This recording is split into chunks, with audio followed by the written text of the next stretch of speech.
반갑습니다. 나차입니다. 저는 미국 지수 ETF에 투자를 하고 있는데요. 미국 대표 지수 중 나스닥 100 지수를 2배 추종하는 한국판 QLD라고 불리우는 코덱스 미국 나스닥 100 레버리지 합성 H라는 ETF에 투자를 하고 있습니다. 저는 매주 10만원으로 10억을 모아볼 생각으로 적립식으로 투자를 하고 있는데요. 나스닥 지수의 변동성을 이겨내고 오래오래 복리 효과를 누리기 위해서 코덱스 미국 나스닥 100 레버리지 합성 H와 현금을 8대2로 비중을 유지하면서 투자를 하고 있습니다. 이번 주는 137주차 투자 기록입니다. 이번 주 미국 나스닥 시장도 그렇게 좋지는 않았는데 올해 나스닥 시장이 워낙 좋지 않다 보니까 그나마 좀 조용하게 넘어간 것 같아요. 우연하게 제가 제 블로그 검색어를 보다가 레버리지 ETF라는 검색어를 봐서 우연히 기사를 클릭하게 됐는데 이런 기사들이 나와 있네요. 지수의 2~3배 빠진다. 미국 레버리지 상품 투자주의보. 올해 미국 레버리지 ETF에 5조 베팅. 1억 중 6천만원 날려. 이런 기사들이 있어요. 이 기사를 한번 클릭해 보도록 할게요. 기사를 보면은 수익 인증합니다. 나스닥 투자했다가 반토막 났어요. 가만히 있는 돌멩이가 부럽습니다. 저는 테슬라에 투자했다가 마이너스 80% 찍었습니다. 세상에 트럼프랑 머스크가 제일 싫어요. 뭐 이렇게 나와 있고요. 보다 보면 17일 한국예탁원 결제원에 따르면 이달 들어 국내 투자자의 미국 주식 매수 순위 5개 중 3개가 레버리지 상품이다. 상장지수 펀드를 보면 상위 3개가 SOXL, 속쓰리죠, TSLL, TQQQ 이렇게 순서대로 나와 있다고 합니다. 그런데 미국에서는 S&P 500을 그대로 추종하는 ETF 상품인 VO, 스파이, 나스닥 100 지수를 한 배 추종하는 QQQQ가 톱3를 놓치지 않는 것과 다른 상황이라고 말을 하고 있어요. 우리나라는 역시 투자하면 또 야수의 심장을 가지신 분들이 많이 투자하고 있기 때문에 레버리지를 하고 있는데 레버리지 상품은 항상 위험합니다.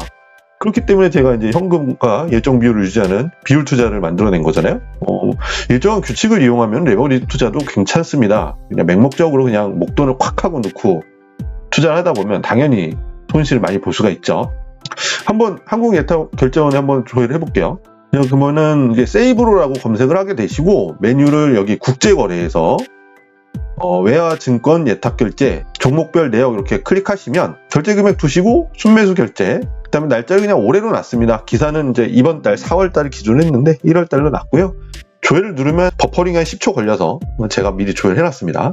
우리나라 투자자분들이 미국 주식에 가장 많이 투자한 순서, 순매수 순입니다.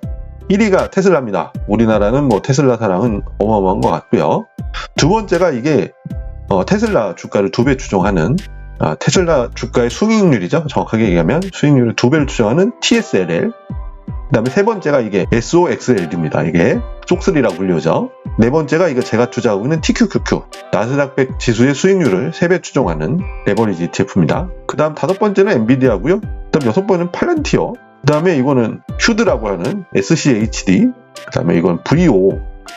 요건 QQQQ. 이런 식으로 되어 있습니다. 10번째는 요게 뭔가 하고 찾아봤더니 엔비디아라는 종목이 있잖아요. 엔비디아의 수익률을 2배 추종하는 ETF라고 합니다. 역시 레버리지 ETF가 몇 개요? 하나, 둘, 셋, 4개.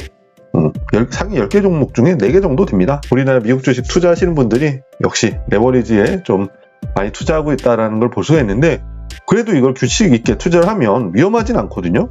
근데 아무래도 고점에서 목돈을 넣다 보면 수익률이 좀 많이 빠질 수 있죠. 그래서 ETF 체크를 통해서 한번 들어가 봤어요. 제가 TQQQ, SOXL, TSLL 이렇게 세 가지를 한번 비교를 해봤는데 상장은 이제 2010년, TSLL은 2022년도입니다. 그러니까는 TQQQ랑 SOXL은 상장한 지가 한 15년 정도 됐으니까 요게 이제 수익률을 비교하기가 좀 편하겠죠. 저 같은 경우는 TQQQ에만 투자를 하는 이유가 SOXL이나 TSLL 같은 경우는 시장 조치가 없잖아요. 우리나라 코스피 지수가 주가가 30% 빠졌다. 그렇게 되면은 처음에 뭐가 나와요? 사이드카가 나오잖아요. 시장이 한번 멈추죠. 그 다음에는 서킷 브레이커가 발동돼서 시장이 아예 그냥 정지가 돼버립니다. 이런 3배짜리 ETF 같은 경우는 해당 기초 지수가 33% 이상 빠지게 되면 청산이 돼요. 그냥 없어져요. 얼마 전에 아이온큐 3배 추정하는 ETF가 그래서 청산이 됐잖아요. 저는 ETF 투자하는 이유도 내가 아무리 손실 중이어도 시간만 들이면 언젠가는 우상향 해줄 거라는 믿음하에 계속 투자를 하는 거다 보니까 이렇게 시장 조치가 없는 레버리지 ETF는 투자를 하기가 좀 저도 꺼려집니다. 진짜 여기에 투자하신 분들은 정말 어마어마한 담력을 갖고 계신 분들 같아요. 그래서 저는 TQQQ만 투자를 하고 있다. 그런 이유로. 그럼 수익률이 그럼 저 두 가지가 더 좋나 하고 한번 봤어요. 최근 1년간 봤을 때 TSLL이 훨씬 좋긴 하네요. TQQ는 뭐 중간이고, 속들이 한 73% 마이너스니까 이렇게 죽어나는 소리가 나는 거군요. 그러면 이제 맥스 상장으로 봤을 때 TQQQ랑 SOX는 2010년도에 상장을 거의 비슷한 시기에 했으니까 비교군이 되죠. TQQQ는 10,000%가 올랐고 SOX는 1300%인데 굳이 SOX를 투자할 이유가 있을까요? 그냥 지수의 일일 수익률을 3배 추정하는 TQQQ에 이렇게 투자를 하시는 게 훨씬 낫지 않을까 이런 생각이 듭니다. 우리나라 분들이 이제 SOX를 많이 투자한 이유가 아마 그 라오어라는 분의 영향이 좀 많이 큰 것 같아요. 그러다 보니까 이렇게 순매수가 많이 몰린 것 같긴 한데 상승을 해줄 때가 오겠죠. 이렇게 올라갔다가 또 내려오고 다시 올라갔다 내려오고 그랬으니까 이렇게 올라가길 바라면서 손절해버리면 의미가 없잖아요 지금. 그러니까 그냥 어차피 없어지는 돈이니까 그냥 끝까지 한번 참아보시는 것도 좋은 생각인 것 같습니다. 근데 더 재밌는 거는요, 이 기사 하단부에 보면 나스닥이 오르는 걸 3배 베팅한 TQQQ가 나스닥 지수가 내리는 걸 3배 베팅한 SQQQ라는 ETF도 있거든요. 이게 둘 다 수익률이 마이너스래요. 이게 지수가 올라가고 내려가다 보면 둘 중에 하나는 수익이 나야 되잖아요. 근데 두 개 다 손실이다. 그런 기사입니다. 아무래도 이제 음해복리 효과 같은 게 발생하다 보니까 이런 일이 생길 수가 있죠. 그러다 보니까 저는 그 충격을 좀 완화하기 위해서 현금을 섞어가다 보면 음해복리 효과가 많이 없어진다. 이런 식의 개념으로 비율 투자를 하는 거니까 비율 투자 한번 잘 따라 하셨으면 좋겠습니다. 시장이 어떻게 됐든 간에 우리는 뭐 투자를 계속 이어가야 되겠죠. 이번 주도 투자를 위해서 10만원 이체를 해놨습니다. 그래서 계좌에 124,928원이 있고요. 이 계좌에서는 제가 평가금 기준으로 80% 비중으로 코덱스 미국 나스닥 100 레버리지 합성 H라는 ETF 투자 중인데 지금 1643주, 평가 금액은 1435만9,820원, 수익률은 7.92%입니다. 주가는 8,740원이고요. 그 다음에 현금을 20% 비중으로 투자하고 있는 타이거 CD금리 투자 KIS 합성 ETF는 총 63주, 평가 금액은 352만 4,850원, 수익률이 2.11%입니다. 현재 주가는 55,950원이고요. 이번 주 리밸런싱을 위해서 각각의 평가 금액을 이렇게 입력을 해줍니다. 이렇게 입력을 해주고 여기 현금 입력해주고요. 여기도 이제 ETF 현재가 이렇게 입력을 해주면 계산이 이렇게 나옵니다. 이번 주 같은 경우는 코덱스 미국 나스닥 100 레버리지 합성 H ETF를 5주 매수를 하고요. 그 다음에 타이거 CD금리 투자 KIS 합성 ETF를 한 주 매수하라고 이렇게 계산이 나오네요. 계산이 끝났으면 고민하지 마시고 체결하시면 됩니다. 핸드폰을 여셔서 MTS로 체결하시면 되고요. 저는 직장인이다 보니까 다른 일 빨리 해야 되잖아요. 그냥 시장가로 체결합니다. 뭐 5주, 뭐 10주 뭐 이렇게 체결하는 거 뭐 호가를 위로 끌어당기는 것도 아니고요. 그래서 5주, 한 주 이렇게 체결이 됐습니다. 이렇게 하면 카카오톡으로 알림이 와요. 이번 주 리밸런싱이 완료된 계좌입니다. 코덱스 미국 나스닥 100 레버리지 ETF가 5주 매수를 했기 때문에 1648주로 수량이 늘어났고요.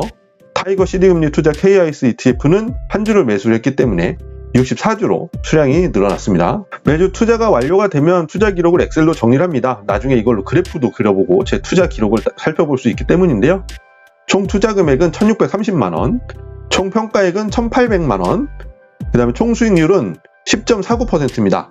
근데 여기 보시면 제가 레버리지 ETF만 100% 보유했을 때 수익률은 7.95%예요. 근데 제가 비율 투자를 하게 되면 10.49%가 됩니다. 수익률이 조금 더 높죠. 그러니까 현금이 섞이면서 그 수익률을 계속 보관하고 있다가 레버리지 ETF 가격이 빠지면 이제 추가 매수를 하다 보니까 그 수익률이 계속 쌓이게 되는 거거든요. 요게 이제 급락할 때는 요런 점이 훨씬 장점이에요. 요런 부분 감안하셔서 투자를 하시는 게 좋습니다. 미국 나스닥 100 레버리지 ETF를 100% 보유했을 때랑 제 포트폴리오 수익률을 비교한 그래프입니다. 여기 끝에 보시면 이렇게 반등이 나오잖아요. 제 포트폴리오 수익률이 조금 더 앞서고 있는 거 볼 수가 있으세요. 저희가 이제 평균 단가와 코덱스 미국 나스닥 100 레버리지 ETF 가격을 비교한 그래프입니다. 거의 비슷하게 만나려고 하고 있는데 여기서 이제 반등이 나오느냐 아니면 이렇게 빠지느냐 그 갈림길에 서 있는 것 같아요. 총 투자금과 평가 금액을 비교한 그래프입니다. 매주 10만원이 투입되다 보니까 투입액은 계속 지속적으로 상승을 하고 있고 총 평가 금액은 주가가 변동하다 보니 출렁출렁 하는데 최근에 이제 나스닥 지수의 급락으로 해서 이렇게 많이 빠졌습니다. 최근 들어서 이렇게 하락이 많이 이어지고 있는데 이런 하락은 20년도나 22년도에 비하면 아무것도 아닙니다. 그래서 현금으로 잘 버티고 있으면 될 것 같아요. 자, 요거는 소액으로 미국 지수를 2배, 3배 추종한 ETF를 매수하는 씨앗 투자 계좌예요. 이번 주 평가 금액 같은 경우는 1,370만 원 정도 되고요. 지난주와 비교했을 때 1,500만 원이니까 한 130만 원 정도 이렇게 빠지게 됐네요. PPA 같은 경우는 이제 방위산업에 이제 분산 투자하는 ETF고, TQQQ는 나스닥 100 지수의 수익률의 3배 추정한 ETF, UPRO는 S&P 500 지수 수익률을 1일 3배 추정한 ETF입니다. 제가 이제 요 영상을 시작했을 때 이게 플러스가 상당했다가 지금은 마이너스로 많이 빠졌잖아요. 그렇다고 해서 심리적으로 충격할 것도 없습니다. 저는 자동으로 매수를 하고 있기 때문에 유튜브라든지 블로그를 하지 않았으면 아마 계좌도 열어보지도 않았을 거예요. 그러니까 여러분들도 SNS나 유튜브를 하시는 분도 있겠지만 만약 투자만 전적으로 하신다 그러면 자동 매수 걸어 놓으시고 나중에 알아서 뉴스에서 알려줍니다. 나스닥 지수 사상 신고가 뭐 이런 때 한번 싹 열어보시면 아주 기분 좋게 제 계좌가 불어난 걸 볼 수가 있으시니까 그런 식으로 투자를 여유롭게 하시는 게 제일 좋습니다. 뭐 이렇게 요즘에 지수 빠진다고 계좌 보면서 아, 나 이거 어떻게 하지? 어떻게 해야 되지? 막 이렇게 고민하시는 거 정말 의미 없고, 그 시간 동안에 여러분들의 가족이나 친구들과 함께 즐거운 시간을 보내시는 게 가장 현명하고 좋은 방법입니다. 자, 최근에 마이너스가 이제 전환이 됐긴 했지만 그래도 시장 수익률보다는 충격이 좀 덜한 제 비율 투자법을 좀 따라하고 싶으신 분들은 제 유튜브 메인 화면에 가시면 재생 목록을 클릭하시면 여기 미국 지수 ETF 투자 방법이라는 폴더를 제가 만들어 놨습니다. 그래서 여기 모든 재생 목록 보기 요걸 클릭을 하시면요, 이렇게 영상이 쭉 나오는데 1번부터 4번은 비율 투자에 관련된 영상이에요. 여기 하나씩 한번 보시면 될 것 같고요. 그 다음에 여기 5번, 6번 같은 경우는 이제 소액으로 투자하는 씨앗 투자법에 관련된 영상입니다. 이것도 한 10분, 20분 정도 되는 길이기 때문에 시간 있으실 때 짬짬이 한번 출퇴근길에도 보시는 것도 가장 현명하실 것 같아요.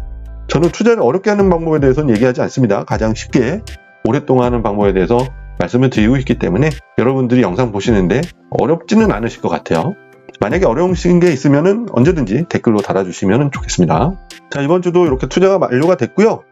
아마 제가 다음 주에는 비율 투자가 얼마나 빨리 끝나는지 시험을 위해서 제가 정말 다른 뉴스 기사 같은 거 하지 않고 정말 이 투자 기록만 정말 빨리 말해가지고 몇 분이 걸리는지 한번 영상을 찍어보도록 할게요. 한 5분 내외지 않을까 싶은데요. 이것도 아마 영상으로 막 미리 얘기를 하니까 5분인데 실제적으로 하면은 1분, 2분 내외 남기실 겁니다. 그것만 우리들이 일주일에 1분, 2분만 투자를 해도 충분하게 수익을 낼 수가 있고 시장의 하락에 방어를 할 수 있다는 걸 보여드리기 위해서 다음 주는 영상을 제일 한번 빨리 찍어보도록 할 테니까요. 다음 주는 왜 이렇게 영상이 짧아? 이렇게 생각하지 마시고 이렇게 쉬운 투자 방법이 있구나, 이런 식으로 생각을 해주시면서 영상을 봐주셨으면 좋겠습니다. 자, 그럼 이번 주도 투자하시느라 정말 고생 많으셨고요. 이제 시장이 조만간 반등이 나올 것 같습니다. 그러니까는 너무 걱정하지 마시고 요 투자 방법 한번 끝까지 유지하시면서 같이 부자가 되셨으면 좋겠습니다. 자, 영상 보시느라 고생 많으셨고요. 이 영상이 도움이 되셨다면 구독과 좋아요, 선한 댓글 부탁드리면서 인사하도록 하겠습니다. 시청해주셔서 감사합니다.